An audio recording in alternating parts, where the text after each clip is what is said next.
आपला जो धडा आहे कुठला आहे घातांक आणि घनमूळ, त्या घातांक आणि घनमूळ मध्ये तुम्ही घातांकाचे नियम शिकलेला आहात. ओके.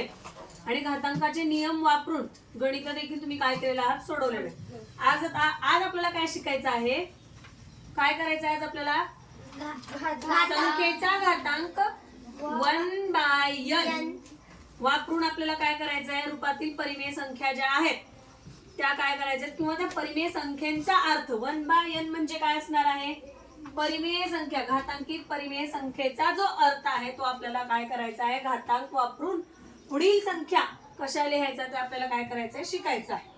ओके. आता तुम्हाला उदाहरण दिलेलं आहे काय, 13चे 5वे मूळ. 13चे 5वे मूळ हे कोणत्या रूपामध्ये लिहायचं आपल्याला, 1/n च्या रूपामध्ये लिहायचं आहे घातांक वापरून. ओके. 13चे 5वे मूळ म्हटल्यानंतर आपण काय करणार, 13 ला 13 लिहायचे तर. ओके. 13चे कितवे म्हणलं रे, 5वे. 5वे म्हटल्यानंतर 5वे लिहिणार का तिथं, नाही. कुठला अंक लिहिणार, 5. ओके. इथं काय 5वे. आता 13चे 5वे मूळ आणि आपलं हे काय कुठलं होतं, 1/n च्या फॉर्म मध्ये लिहायचं आपल्याला. हे एक जशाच तसं राहील इथं आणि n च्या ठिकाणी कितवे मूळ होते, 5वे. म्हणून आपण काय केले इथं, 5वे. मग याला वाचायचं कसं, 13चे 5वे मूळ. ओके.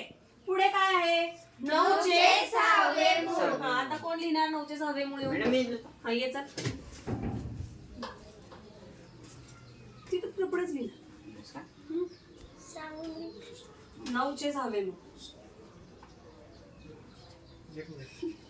9चे 6वे मूळ. छान. हा पुढची संख्या कोण लिहिणार, 256 वर्गमूळ. आता वर्गमूळ म्हटल्यानंतर काय करायचं, वर्गमूळ म्हणजे 2. 256. अरे 2च मिनिट व्हिडिओ हा 256 चे वर्गमूळ 16 लिहिलीस इथं, 256 आहे संख्या. इकडे लक्षात सर. हा याच बघ संजोडी,